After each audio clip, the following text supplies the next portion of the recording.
मनुष्य के सारे संबंधों का आधार है अपेक्षा। पति कैसा हो जो मेरा जीवन सुख और सुविधा से भर दे। पत्नी कैसी हो जो सदैव मेरे प्रति समर्पित रहे। संतान कैसी हो जो मेरी सेवा करे, मेरा आदेश माने।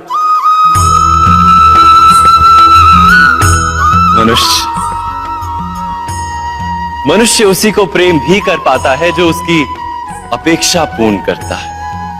और अपेक्षा की तो नियति है भंग होना। कैसे? क्योंकि अपेक्षा मनुष्य के मस्तिष्क में जन्म लेती है। कोई अन्य व्यक्ति उसकी अपेक्षाओं के बारे में जान ही नहीं पाता। पूर्ण करने की प्रामाणिक इच्छा हो तब भी कोई मनुष्य किसी की अपेक्षाओं को पूर्ण नहीं कर पाता। और वहां से जन्म लेता है संघर्ष। सारे संबंध संघर्ष में परिवर्तित हो जाते।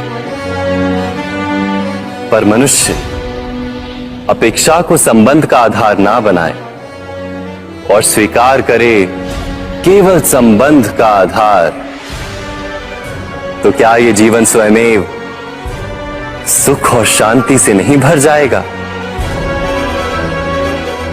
स्वयं विचार कीजिएगा।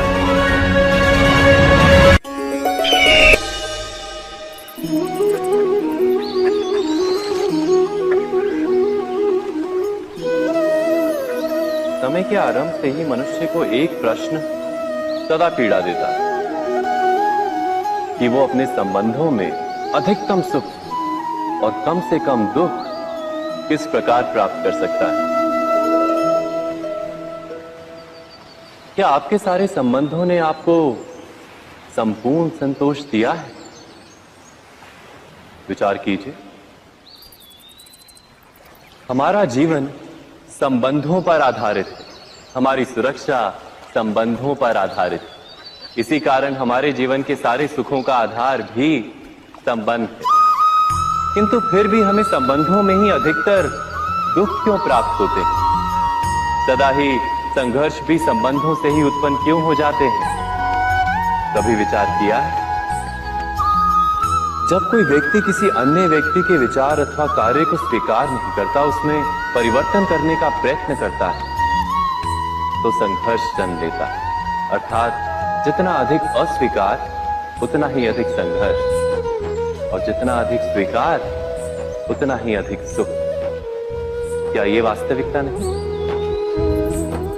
यदि मनुष्य स्वयं अपनी अपेक्षाओं पर अंकुश रखे, अपने विचारों को परखे, किसी अन्य व्यक्ति में परिवर्तन करने का प्रयत्न ना कर स्वयं अपने भीतर परिवर्तन करने का प्रयास करे, तो क्या संबंधों में संतोष प्राप्त करना इतना कठिन?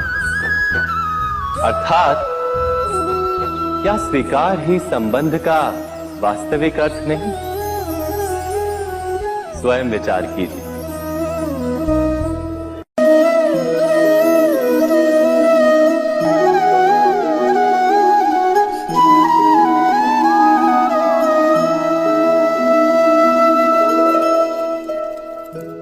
जब किसी व्यक्ति को किसी घटना में अन्याय का अनुभव होता है, तो वो घटना उसके अंतर को झकझोर देती। समस्त जगत उसे अपना शत्रु प्रतीत होता है। अन्याय लगने वाली घटना जितनी बड़ी होती है, मनुष्य का हृदय भी उतना ही अधिक विरोध करता है। उस घटना के उत्तर में वो न्याय मांगता है, और ये योग्य भी है। वास्तव में समाज में किसी भी प्रकार का अन्याय व्यक्ति की आस्था और विश्वास का नाश है। किंतु ये न्याय क्या है? न्याय का अर्थ क्या है?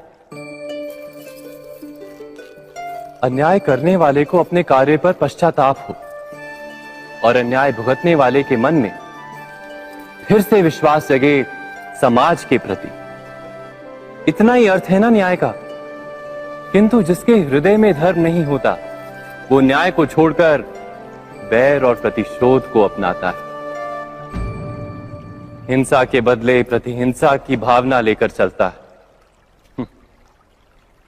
स्वयं भोगी हुई पीड़ा से कहीं अधिक पीड़ा देने का प्रयत्न करता है, और इस मार्ग पर चलते अन्याय को भुगतने वाला स्वयं अन्याय करने लगता है।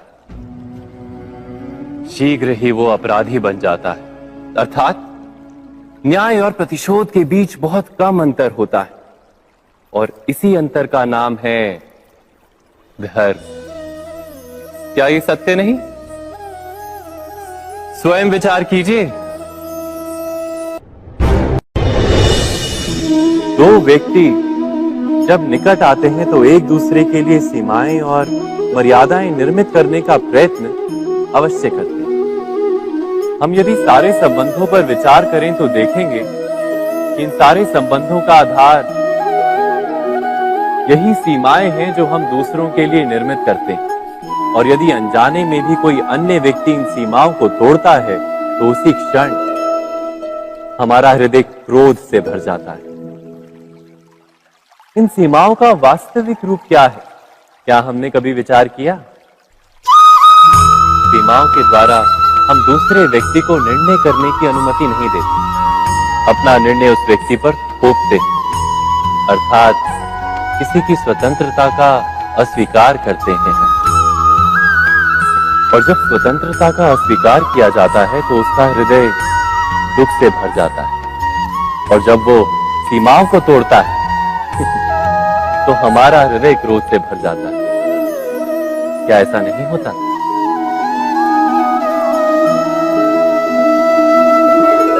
पर यदि एक दूसरे की स्वतंत्रता का सम्मान किया जाए तो किसी मर्यादाओं या सीमाओं की आवश्यकता ही नहीं होती, अर्थात जिस प्रकार स्वीकार किसी संबंध का देह है, क्या वैसे ही स्वतंत्रता किसी संबंध की आत्मा नहीं?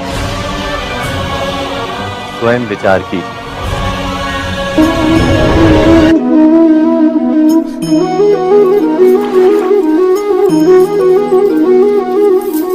पिता सदा ही अपने संतान के सुख की कामना करते हैं, उनके भविष्य की चिंता करते रहते हैं। इसी कारणवश सदा ही अपने संतानों के भविष्य का मार्ग स्वयं निश्चित करने का प्रयत्न करते रहते हैं। जिस मार्ग पर पिता स्वयं चला है, जिस मार्ग के कंकर पत्थर को स्वयं देखा है, मार्ग की छाया, मार्ग की धूप को स्वयं जाना है, उसी मार्ग पर उसका पुत्र भी चले, यही इच्छा रहती है हर पिता की। निसंदेह उत्तम भावना है ये, किंतु 3 प्रश्नों के ऊपर विचार करना हम भूल ही जाते हैं। कौन से प्रश्न? प्रथम प्रश्न, क्या समय के साथ प्रत्येक मार्ग बदल नहीं जाते? क्या समय सदा ही नई चुनौतियों को लेकर नहीं आता? तो फिर बीते हुए समय के अनुभव नई पीढ़ी को किस प्रकार लाभ दे सकते हैं? दूसरा प्रश्न, क्या प्रत्येक संतान अपने माता पिता की छवि होता है? हाँ, संतानों को संस्कार तो अवश्य माता पिता देते हैं, किंतु भीतर की